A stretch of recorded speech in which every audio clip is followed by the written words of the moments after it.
Well, I'd like to quickly introduce myself. I'm one of the executive directors. My name is Ashwin Manthripragada. My pronouns are he, him. And I joined Quail Springs in 2021, at the beginning of 2021, as a work trader, and loved it so much and found a way to transfer my skills as an educator and scholar to the administrative efforts that are needed at Quail Springs. So I was fortunate enough to apply and to join as a co-executive director. And I will pass it on to Alexx. Hey everyone, I'm Alexx Pryjma. I use she pronouns. And I also came in the beginning of 2021 as the livestock director. And in, I think, July, transitioned along with Ashwin to executive director. And it's been a fun ride. We've learned so much and really enjoy being here and getting to experience all that Quail Springs has to offer. And I'll pass it on to Brenton. Hello, I'm Brenton Kelly, he, him. I got here early in 2008, January 1st. I'm watershed director and land stewardship, watershed advocacy and land stewardship director. And I'll be giving a little presentation here in a minute. Thanks for joining us. Wonderful. Our numbers are growing this evening, which is great. I'm going to start us off with a brief introduction to Quail Springs before we focus our presentation today on, that question that we've been touting, which is, how do we plant water? What does that mean for us at Quail Springs, and why is it so important to us? But it felt remiss if we didn't give a little context for those who are new to Quail Springs. So I'm going to share a screen with a PowerPoint presentation here. Let's get to the beginning of this presentation. And Alexx and I will give a brief introduction to what Quail Springs is as an organization, a nonprofit organization registered 501c3, as well as a community of people living in the high desert valley of Cuyama in what is the traditional homelands of the Chumash people. And I guess the first thing to know about Quail Springs is that we are an off-grid site, demonstration site, which houses approximately 20 people. That number fluctuates through different groupings of residents. And we are in a valley that contains about, according to the census, 1,100 people, a larger valley, 1,100 people, but the unofficial number is more close to 1,500. And we live in this valley, we work in this valley, and this first image is a magnificent drone capture of what our finger canyon looks like. The trees you see in the center are around the core part of our community, the farm where we grow our food and where our animals are, and our homes and residences are dotted along, as you see on the left-hand side, and they curve around the corner beyond that ridge. The entire property is a large rectangle of approximately 450 acres. I'm going to pass it on to Alexx. So this image that you see here is looking from a different angle, from the northern ridge, looking down. And the above image is from 2012, when the gardens were recreated after a big flood in 2010.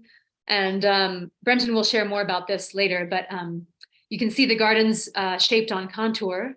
And then below that, you can see the gardens now as they look, with all the poplar, mulberry, cottonwoods, and other trees that are leafed out and have grown quite a bit in that period of time.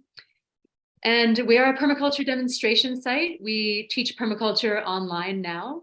Used to teach it on site here.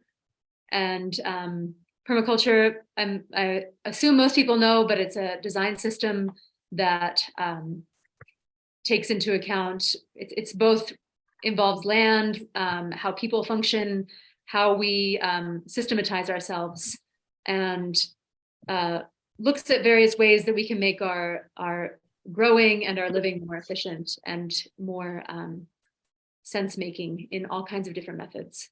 Permaculture is derived from many different indigenous methods and is a lot of different methods put together as sort of a larger unit. And Ashwin, you can go to the next slide. So this is most of us. This is a crew that was here this summer. And we usually are about 15 to 20 people living here on site. Brenton and Jan at this point have been here the longest. And we are in a remote location, so it's hard to commute as staff. So most of us live here on site. There's also some work trade farm interns that you see in the photo. And we also have several community members in the mix as well. So I'm going to spend a moment just speaking a bit about what we on the farm do in terms of relating to water. A big part of our relationship with water is guided by the permacultural principles of fair share and people care and earth care. And fair share here is the guiding principle because many of us don't really know where our water comes from. We're lucky and fortunate that at Quail Springs, and Brenton will speak to this further, we know exactly where our water comes from, both our drinking water and our irrigation water. And so one of the things that we do with irrigation in the morning is making sure that all our lines are running well, there's no leaks. Especially in the wintertime, it's really important to check for leaks. And all our systems are drip irrigation into mostly sunken beds. So we're trying to find ways to, in the high desert, really sequester that water and keep it in the ground and not let it evaporate, especially in the heat of summer. Our important part of our practices of thinking about nutrition and thinking about food is also about where does the food for our dairy goats come from and also meat goats come from. And we're fortunate to have access to 450 acres of grazing land, and our goats are not so much grazers as they are, what's the term? Browsers. And foragers. Browsers, yes, browsers. And they, in their practice of munching on the manzanita or the oak or the fresh grasses that are growing, they are in essence also signaling for the plants to grow and regenerate.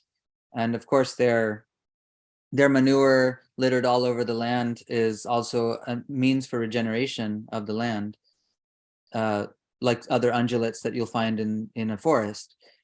The one thing that is important here is that we do supplement their feed, but their primary feed is from the land. So it's another part of how do we find ways to save water and reserve the water and keeping it in the ground.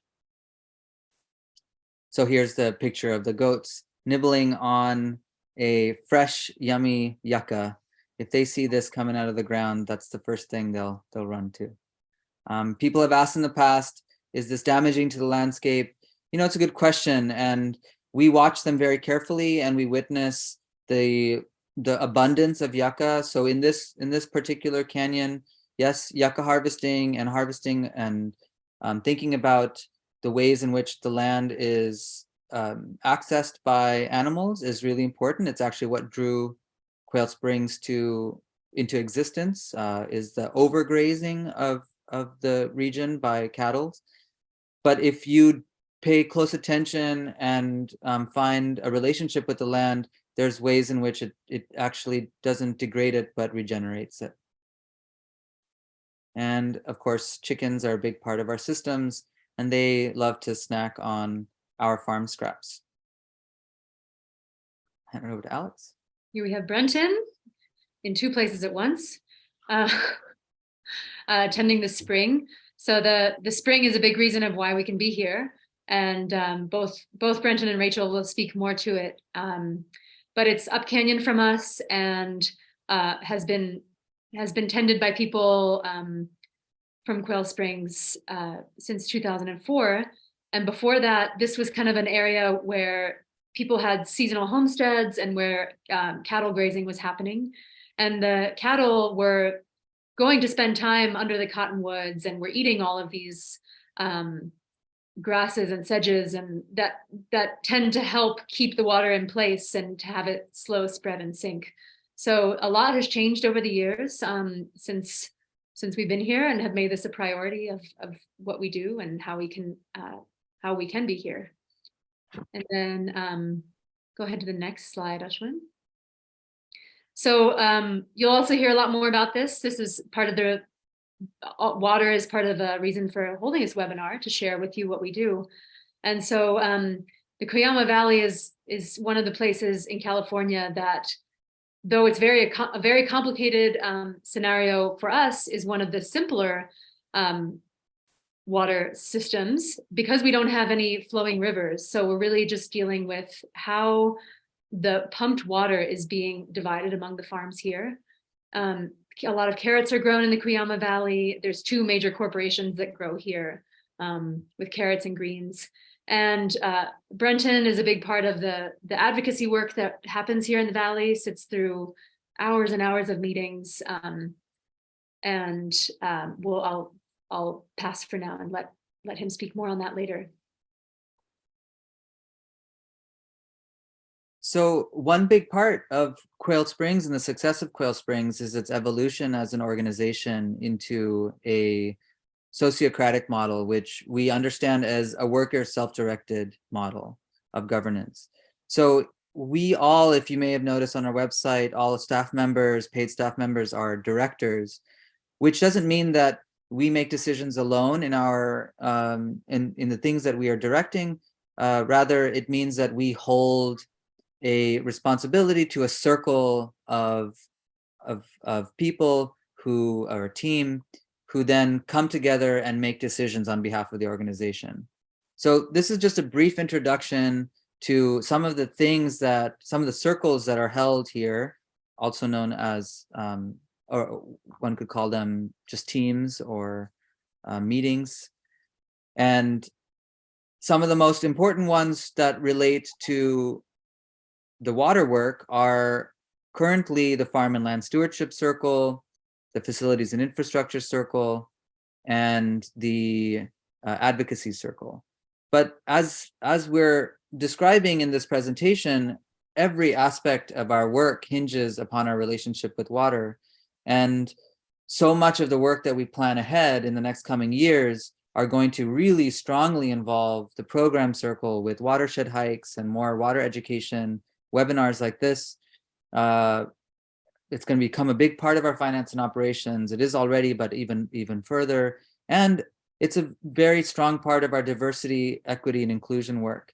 How can we make accessible not just the knowledge, but the skills to give people access to good water and not have that water drain out to the ocean? So Quail Springs used to be a place where we held workshops on site.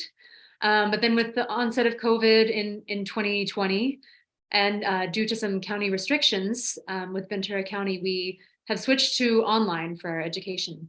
So we have a programs team that leads a permaculture design course and a natural building course, and also a land-based living course, which is they run at certain times. Land-based living course has just started and registration is still open for it. And of course, it's a different way of learning than when we had people here, but it is a way of teaching that makes this information more accessible to a different set of folks than those who could come here. And we're really proud of our courses. We're always working on them. We try to keep them accessible in price. And we have people from all over the world, I think 110 countries, who have participated in our courses in the last 2 years.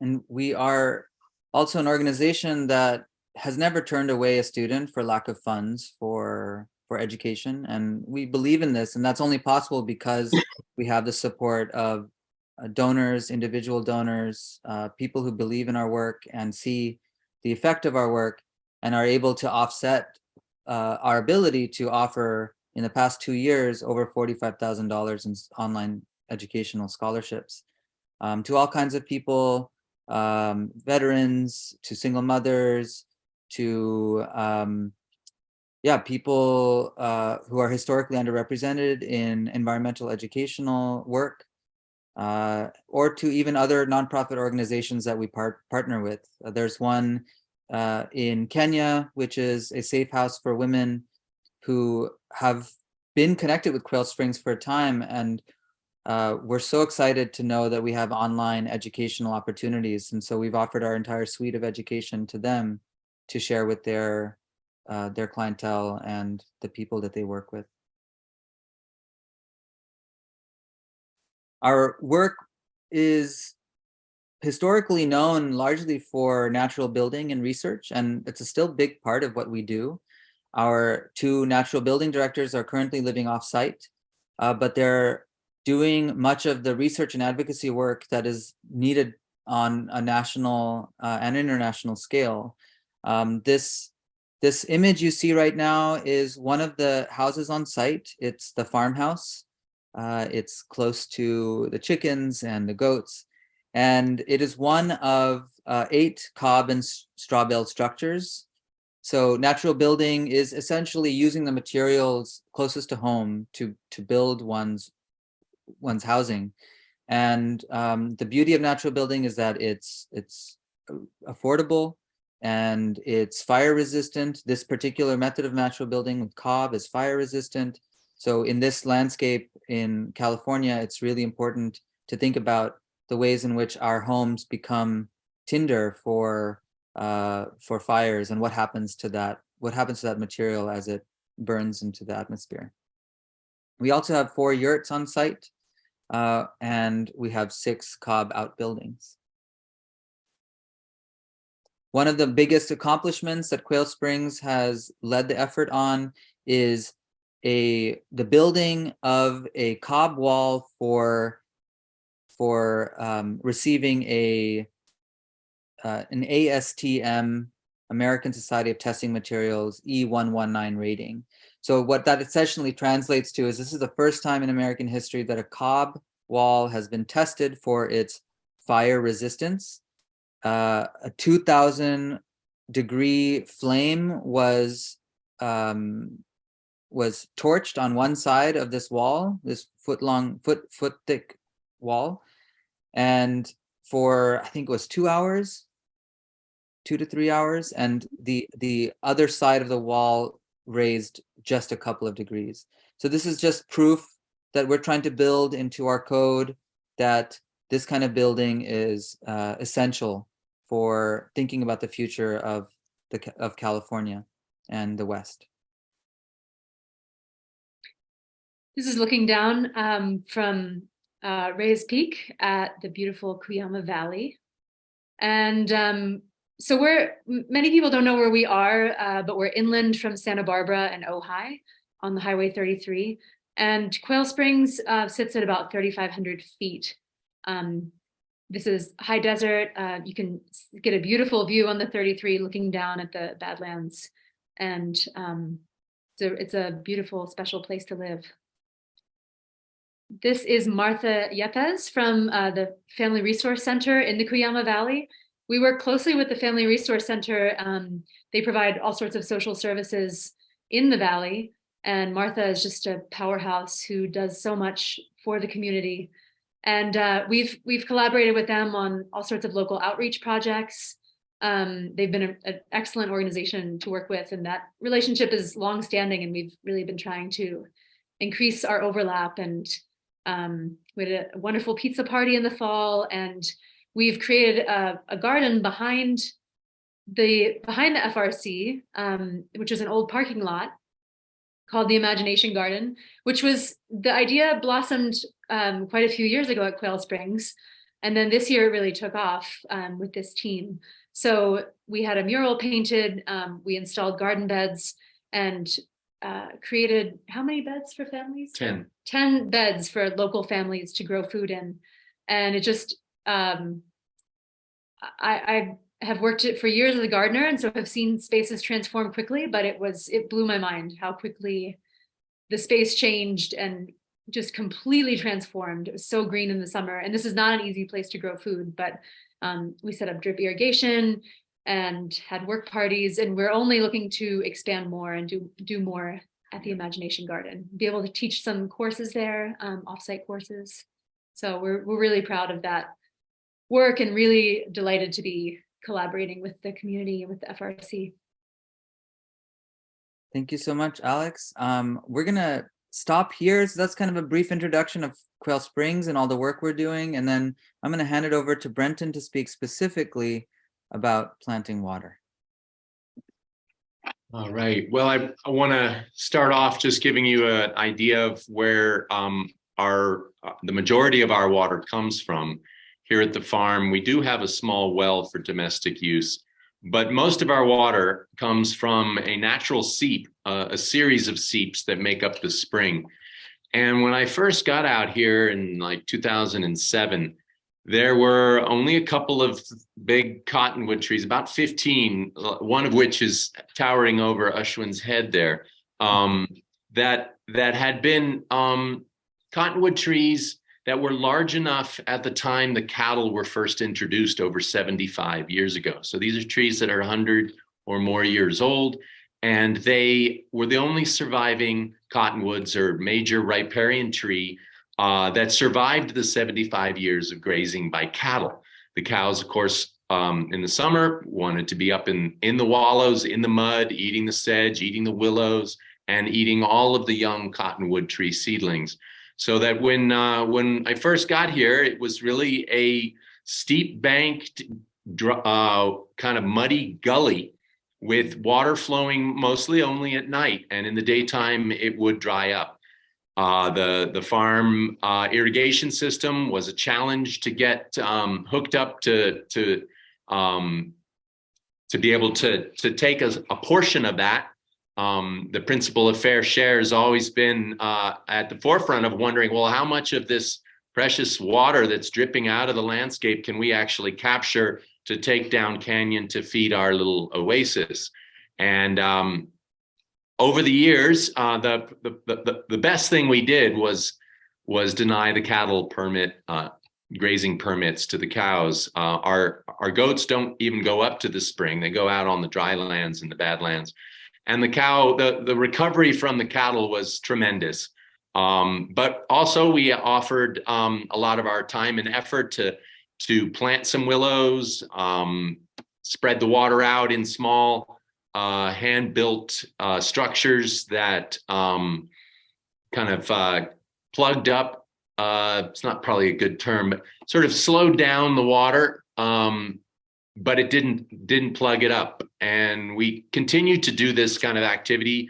And now the spring is a wonderful wet meadow filled in where the gully used to be, and growing lots of young cottonwood trees that are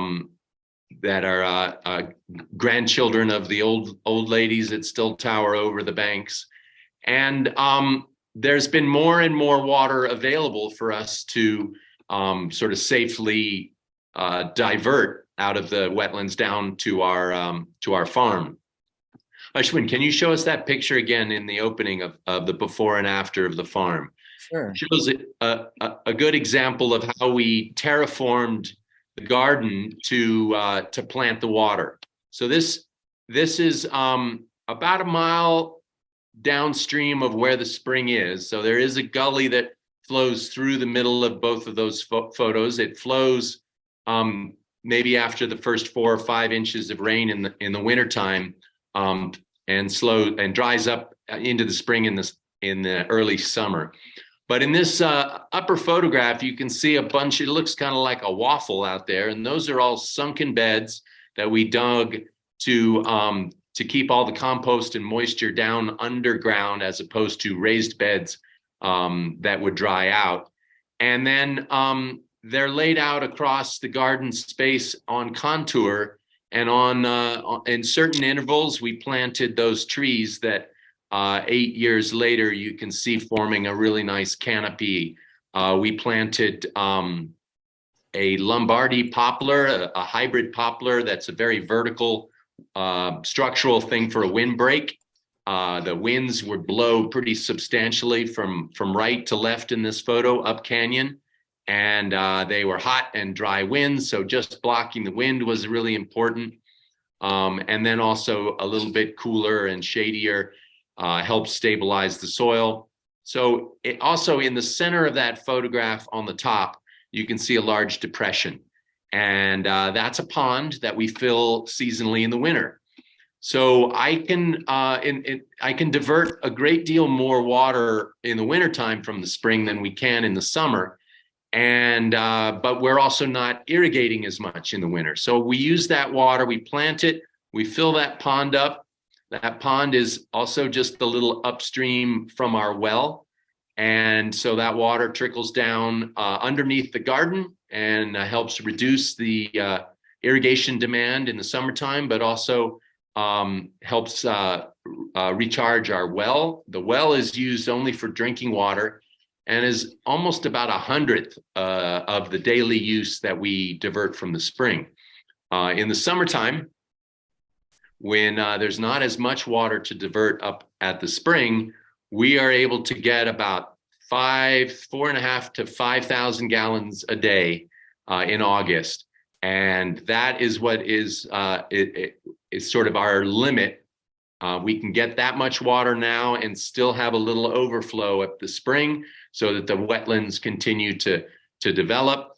And then we bring it down here and plant it into our sunken beds and contoured swales to grow our sort of food forest, which is a diverse a collection of plants, both food crops like pomegranates and figs and mulberries, but also a lot of forage trees that we're able to cut and feed to the goats. The goats turn it into milk and then strip the bark, and the wood dries out quickly. And then we're able to use that in our wood stoves for heating and cooking our bread. That's kind of the nut of the water planting. One of the interesting things about our landscape here is we do get very little rain. Perhaps we'll get 6 to 8 inches this year if we're lucky. It has been less in the past. We're hoping the drought's not as severe. And so with that little amount of rain and the long dry season of summer in our Mediterranean climate, the idea of storing water in a tank for use in the summer is fairly impractical. The size of the tank to get through 9 months of dry season is prohibitive. So all of our roof lines have gutters and downspouts that lead to swales and water gardens that capture that water and put it into the ground and into systems that grow plants and reduce the runoff so that hardly any of the water that lands in and around the farm makes it down to the stream. It all soaks in, and we plant it around our living systems and all around our buildings where the roof line sheds water. And planting water can look like that in a number of places. Unfortunately, Southern California has built its environment around the shedding and draining of water away. There is, in fact, most often in places in California, enough rain that lands in that area to supply that much of the water needs of that municipality. However, all of it drains off the landscape, impermeable driveways, parking lots, roof lines, and then storm drains to the creeks and out to the ocean. And then we import that water often from other watersheds many miles away to supplement our drinking water. And planting water in the urban environment can look very much like water gardens and reducing runoff at any point to increase infiltration and recharge. Most of our water we get for drinking that's not imported is groundwater pumped up from the aquifer. And if our water isn't able to recharge back to the aquifer, we're draining our aquifer while we're shedding the water off site. It's a terrible design, and it's a wonderful thing to see in major metropolitan areas. Los Angeles River Project is reclaiming a river and reclaiming the watershed from top to bottom in a way that can try to recharge as much as that as possible and convert it from the concrete storm drains that our grandparents left us and rebuild it, tear out that concrete and let it recharge, planting that water where it falls. Here in Cuyama, as Alexx suggested, we have a critically overdrafted groundwater basin.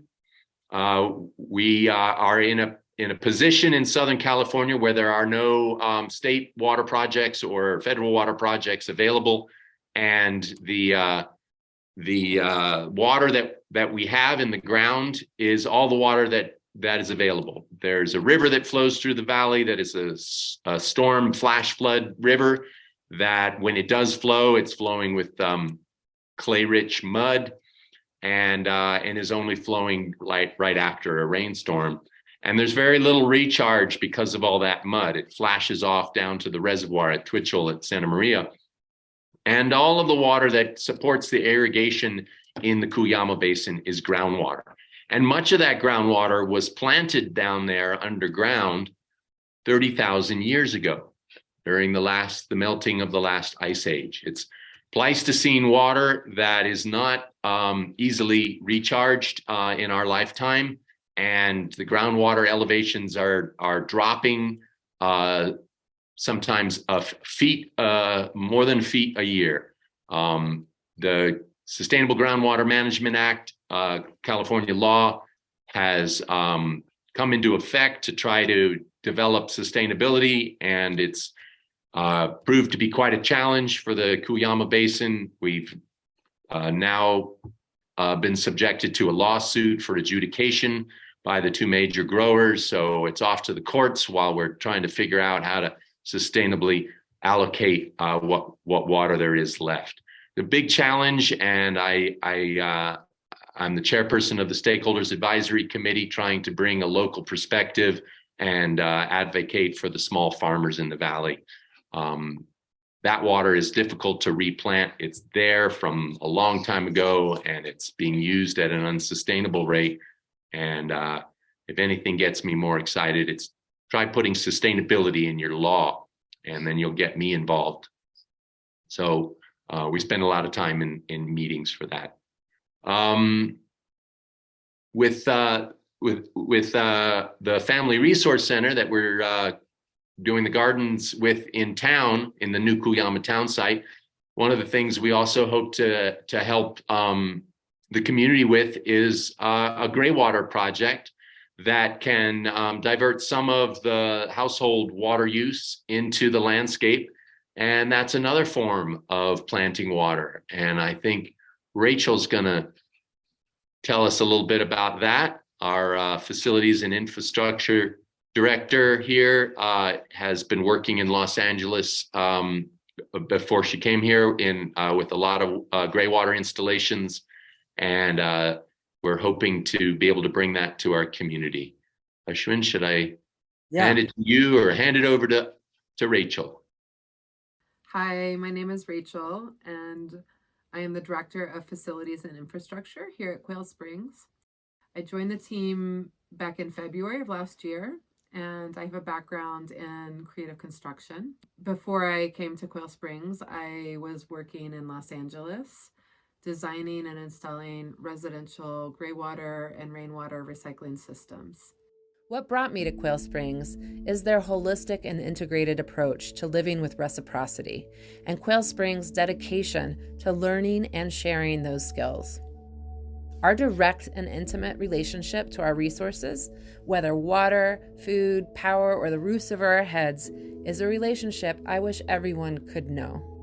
When most people turn on a faucet or flush a toilet, how often do they think about or even know where that water has come from? In many cases around here, it comes pumped over mountains and through deserts from watersheds hundreds of miles away.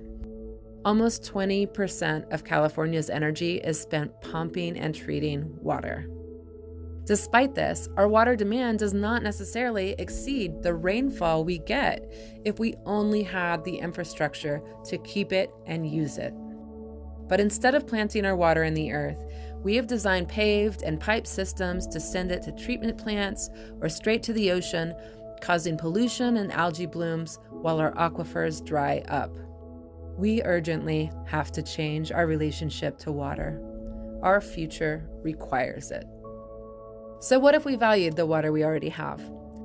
By keeping water local and planting water back into the earth, we restore the natural water systems that we have disrupted. We recharge the water table and we reduce our carbon footprint that is making all of our problems more dire. This is why I am so inspired to help build the next chapter of Quail Springs. As we focus on water advocacy and education, I want to share a few of the projects that we are working towards in the next year and beyond. First of all, we continue to teach and advocate for water-wise strategies locally and online, and we will continue our dedication to land-based permaculture education programs. COVID has allowed a unique opportunity, by necessity, to expand our education online.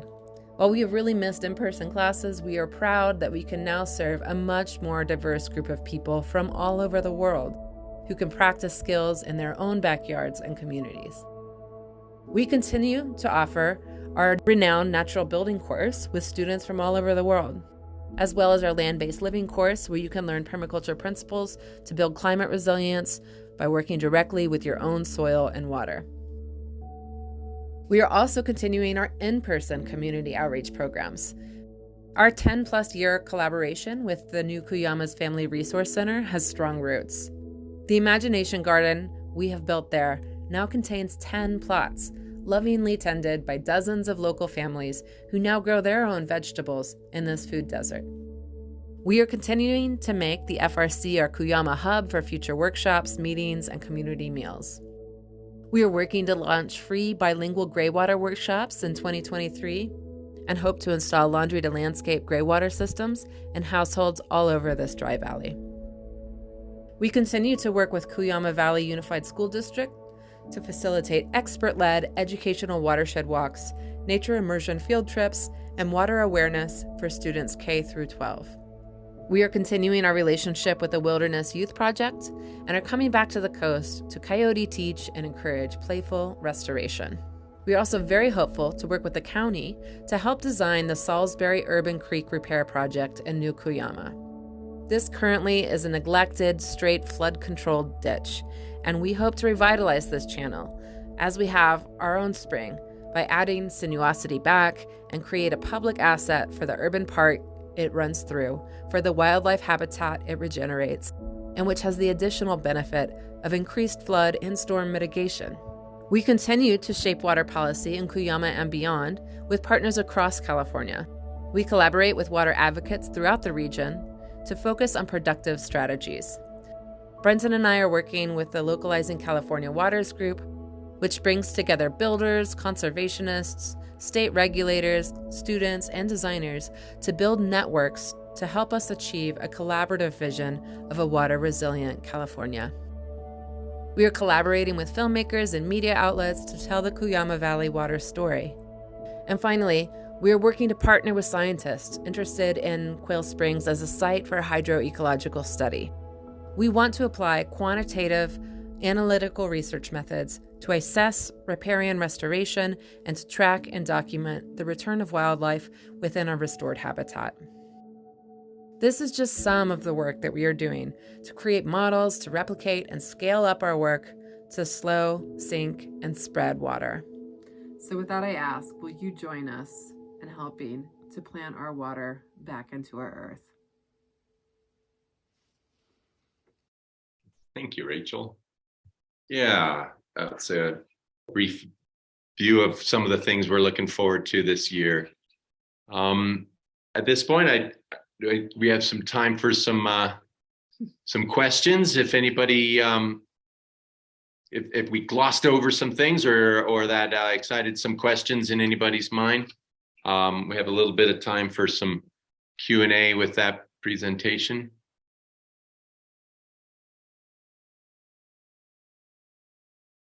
Well, the waffle beds are separate from the swales that the trees were planted in. All the trees are planted in a contoured swale across, and then slightly uphill, up canyon of the pond. So we're able to discharge water onto the surface into those swales and have it sort of trickle through the farm on kind of like an acequia, the Southwest. Kind of a diversion ditch. They're contours, but when they fill up, they spill it down into the next one and then flow into the pond. And we have to keep that water flowing. It doesn't take much to create that flow. The percolation is very slow, but as soon as we turn it off, it'll the pond. Usually in May we stop doing that because the amount of water in the spring starts to drop as the cottonwoods leaf out and the willows leaf out, and then our irrigation demand goes up. So we just do this in the wintertime, but when there's more water and we're not irrigating and the trees are in swales that they can get their feet wet in the wintertime because they're not leafed out. So we're able to bring a lot more water into the garden in the wintertime on the surface, and it flows into the pond, and then it overflows from the pond down into the lower garden and sort of reticulates around on the farm, slowly soaking into the ground. Maybe someday we'll get enough water that it'll flow in the top and out the bottom, but at this point, any amount we flow is just soaking into the ground. So it's a kind of diversion from the spring, and then we're planting it around the food forest and the farm. When we have it in abundance in the wintertime and put it into the landscape where we would be irrigating in the summertime, and reduces it, and it's worked out real well so far.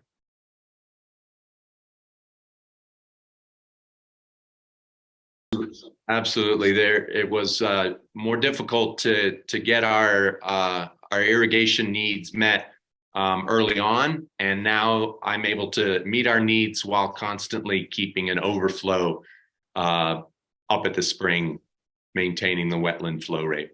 Great, wonderful.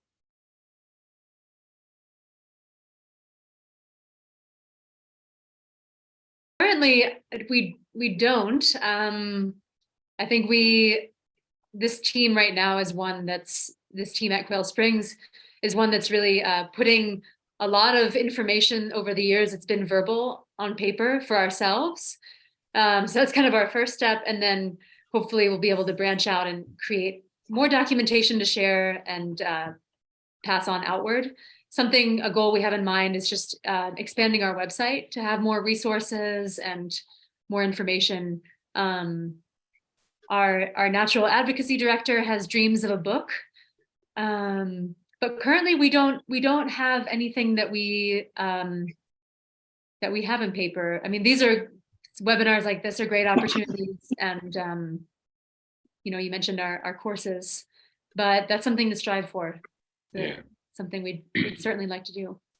I would love to see Warren Brush come back someday and write a book about the evolution of Quail Springs, and he can tell it from the very beginning. That would be nice. Many of our team members are in contact with different media outlets. So I'm trying to work with the LA Times to get a story out around the issues in Cuyama around groundwater and the role Quail Springs plays. So getting some investigative journalism coverage over this really important issue. And some of our interest is also getting a feature length documentary around the issues at Quail Springs. So if anyone out there knows of people who are interested in covering environmental issues that are of critical importance, and where we could help provide that network of storytellers to make to turn that story into a compelling narrative. We have a lot of those stories, we hold a lot of those stories, and we're happy to find the network of people to share those stories broadly. I think that you know, there are other farms and other activities that happen around us that have shown that to reach a broader audience, sometimes you'd need to find both unconventional and rather mainstream methods of sharing a story to really get attention to it. And that's a big part of our plan in 2023, is to ramp up our efforts to make those connections, specifically with people who are professional storytellers. I'll speak to Juliet's question in the chat. I'll read it so everybody can hear it. Juliet says, "Thank you. This is so awesome. Thank you for joining us, Juliet, and all of you. Super curious about upcoming educational opportunities, either more like these online or in person too, for kids, but also for students of horticulture and permaculture. Are there more coming up that you know of, or even volunteering internship opportunities specifically on planting water?" Let's see, I'll answer that in segments. So we have our online courses. The permaculture design course will be running next year, probably starting in mid-May through mid-November. Our natural building course will most likely be running again, probably starting in early June. And then our land-based living course is in the works right now. And that's actually a really good place to, it's a great sort of broad educational opportunity to cover a lot of different topics that we've touched on in this webinar. I'll put links in the chat in a little bit, but it's our self-guided course, and it runs for 8 months, and it touches on permaculture, on water, harvesting rainwater, beekeeping, herbal remedies, cheese making, keeping animals and chickens. So that's a good place to go if you like online education. For kids and for students of horticulture, we definitely have a lot of plans coming up. We held our organization's strategic planning in the fall, and we'd like to move more towards some offsite education opportunities and maybe some more just work parties on site, so that people can come help us with various projects and see the site. And we also host farm tours, usually from May through December. So we just held our last one, but those are donation-based days where people come for the day and they get a tour of our site and get to see some of the buildings and meet the goats and see the chickens and hear about the different systems that are happening here. And then we serve lunch and we have a Q&A. And also, we do have a work trade program. We currently have 3 work traders on the farm, and aren't taking applications at the moment, but it's good to keep an eye out on our Instagram and our website for more opportunities. So there's definitely plans regarding planting water. We'd like to do walks in the Pryjma Valley, in the riverbed, especially for kids, really teaching them about the stream, teaching them about being water tenders, because it's such a crucial information to learn as a child and to understand how important water is to us and how all these systems work. And I can't give any specifics now, but I'd say keep an eye on our newsletter, keep an eye on our website, because I think in 2023 and 2024, there's going to be a lot coming. Yeah, I'm personally really looking forward to working both with the Pryjma Valley Joint Unified School District on getting them on site, getting their elementary school out here, and doing another number of, we've had them out here once before, but they just love stomping in the mud. And then I'm going back over to Santa Barbara to help work with the staff of the Wilderness Youth Project to develop some playing in the creek activities, as Rachel alluded to. Be working with the, sort of ways to for the kids who often go and play in the various different watersheds on the Front Range, to actually do some restoration work that is sort of children appropriate and exciting for them to sort of own their own watershed. So I'm excited about doing that. That's not so much open to the public, but feels like a great return of surplus. Quail Springs was definitely an outgrowth from the Wilderness Youth Project, so it feels great to go back and lend a hand with them. So wish there were ways to get more kids on the landscape for sure.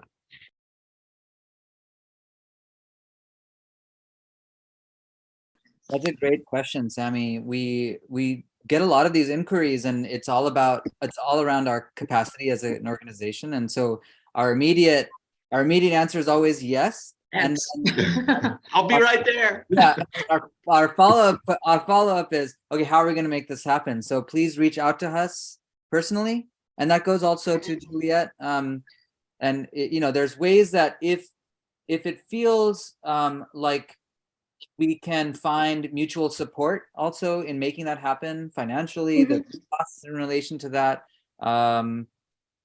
bringing out a group of students to our site for a day tour, that they can be inspired on our site to then bring that knowledge back. These are things that are possible. So that is something that within the auspices of a farm tour, we can have groups come out, see the place, see the structures, see the land, understand the systems of permaculture, and take that back. And of course, with advanced planning, we're also can come as a troop, or a couple of people can come to help out with design.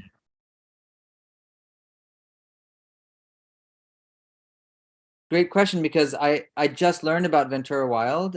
We're applying for a grant right now to help us host various groups, specifically underrepresented communities, to come for day-long farm tours of Quail Springs.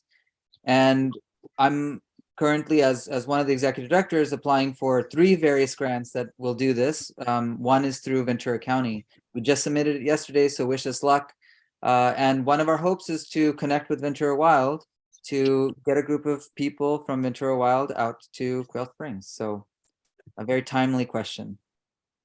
I am looking at the time. It's 5 o'clock. I know that it's cold up at Quail Springs, so it's time to warm the fires and get that going. I would like to, before we conclude this call, thank all of you for joining, and just bring your attention to our fundraising campaign, which is closing at the end of the year. A third of our revenue as an organization comes from individual donations, and it's a really critical piece to ensure our ability to continue doing all of this work, including free webinars like this, including all of the questions that came out in terms of hosting and providing education for free. So please, if you have an opportunity to contribute this year to an organization, please consider Quail Springs. We are a small team, but we get a lot done in the year. We're extremely resourceful. You know exactly where your contributions go in the impacts that are made in our ecology and in our communities, of which many of you are part. So the land-based living course, if you're interested in learning more and taking on one of our courses, or gifting that course, it makes a great holiday gift. We're so often we accumulate objects, but I think a better gift, honestly, is the gift of knowledge. So think about gifting the land-based giving course to yourself or to others, and check out more information about Planting Water and a donation link that's included there, which is on that website of Planting Water. So both of those links all those links are in the chat. Please take a moment if you can. And the thing that I think helps most is when you share that information to at least 5 other people. Our goal is 131,788, and that means we only have 18,000 left approximately, which yeah, your help makes this all possible. So with that, wishing everyone a happy winter. Happy solstice is coming up. It's perhaps the darkest day of the year for us in the Northern Hemisphere, but it all gets brighter and sunnier from there. So hopefully also a lot more rain for this winter. So thank you all for your attention and wishing you a good night. Thanks for joining us. Thanks, everyone. Good to see you or hear you. Yeah.